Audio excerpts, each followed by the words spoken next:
Hello again. So today I'm going to be talking to you about how you can easily step up your video game and make your footage look and feel a whole lot better. Diffusion filters are incredibly common now, and it's one of the standout differences.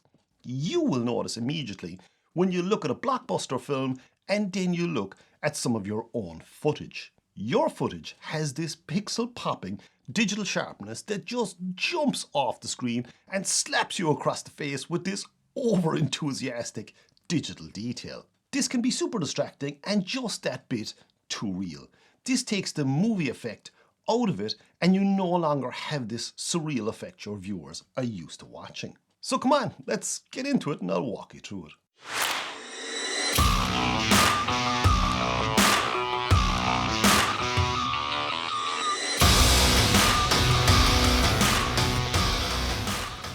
In this video, we'll be looking at the Formatt Hitech Bloom Diffusion filters and my review of them too as well, of course. But not just that, I will also be comparing them to the black SuperMist diffusion filter, which is the filter I normally use, and we'll be looking at how their different effects change the scene before you. So hey Kieran, what is a Bloom diffusion filter? I hear you screaming there now. Well, it's a diffusion filter that was designed by Philip Bloom, who is a well-known YouTuber and cinematographer, who has worked for the likes of Lucasfilms, BBC, Sky, CNN and many more over the years. The Bloom diffusion filter is designed to give you not only some lovely halation to your footage, but also help smoothen skin while crazily maintaining overall sharpness and contrast. It also gives you a very slight sun-kissed kind of a feel to your shots. So it helps to create a more vintage feel and it really helps set the mood for your scene. So in short, diffusion filters are fantastic for creating a realistic feel but without that pixel popping digital edge to them. So that brings us to what are the features of the Bloom diffusion filter? Well, firstly, it's made of 3D diffractive particles. It's manufactured out of B27i shot optical grade glass for optimal sharpness and purity. It's a 3-layer construction with the coating sandwiched in between 2 layers of that B270i shot glass, making it impossible to scratch the coating, and that's really cool. Precision lapped and polished. This is where the filter is slowly ground down to ensure this filter is as optically flat as possible. This is the same sort of care and attention to detail that lens manufacturers use for their best optics. Nearly every other company out there buys the glass and coats it and then ships it out. But no, not the guys in Formatt Hitech. They always go one step above, and it's why I always use their filters. There is an anti-reflective ring coating on the filter. The filters are all hand finished then too as well. The Bloom filters are circular screw-on filters and they're available in different strengths. You can get them in 1/8, 1/4 and 1/2 strength, with 1/2 being the strongest effect available. You can buy them in either a black or a gold rim finish. I prefer the gold rim finish myself, as you know straight away then what filter is on your rig. It's also nice to look at too as well, which doesn't hurt either, I suppose. So which diffusion filter strength do you need?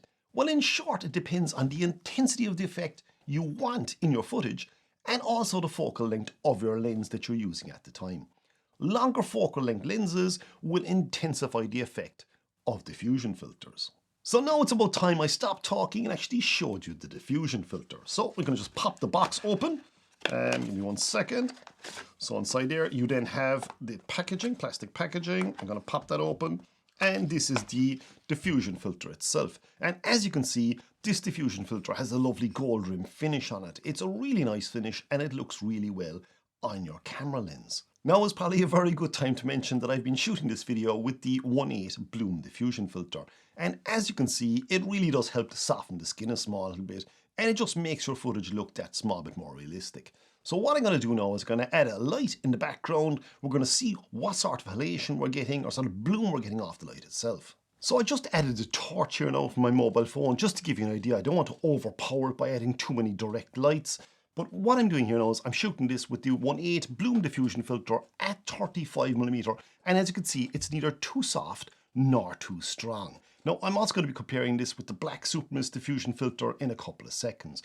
But first let's just look at this here now. you can actually see there's some lovely halation coming off the light itself. My skin is smooth, it's soft, there's a nice little sun-kissed feel, as I say, to the footage itself.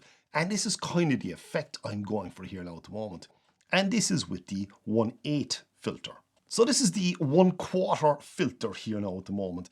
And there's a few things you'll notice straight away. Firstly, the halation around the torch there now is after popping out a small bit more. There's a lovely bloom there now too as well again. The skin softening has kicked in a small bit more again.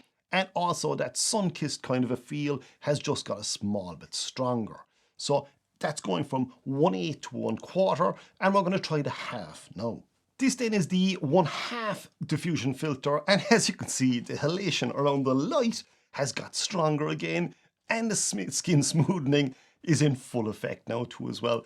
And also that sun-kissed feel, as I keep mentioning, has just got fractionally stronger here now too as well again. Now remember, I'm shooting all these on 35mm, and the effect will get stronger depending on the focal length of your lens. So what I'm going to do now next is I'm going to pop on the black 1/8 SuperMist diffusion filter, which is the filter I've been using all along for my YouTube videos. So let's pop that on and have a look and see how that fares out. Actually, before we put on the black SuperMist diffusion filter, I thought what I do is I just shoot the scene without any diffusion whatsoever, so you can see the effect it has on the scene itself. But next I'm going to pop on the black 1/8 diffusion filter, and if you watch the light here, you can see there is little to no halation on the light. But once I pop this on, it's just going to add that bit of bloom, and it's going to soften it out along a small little bit.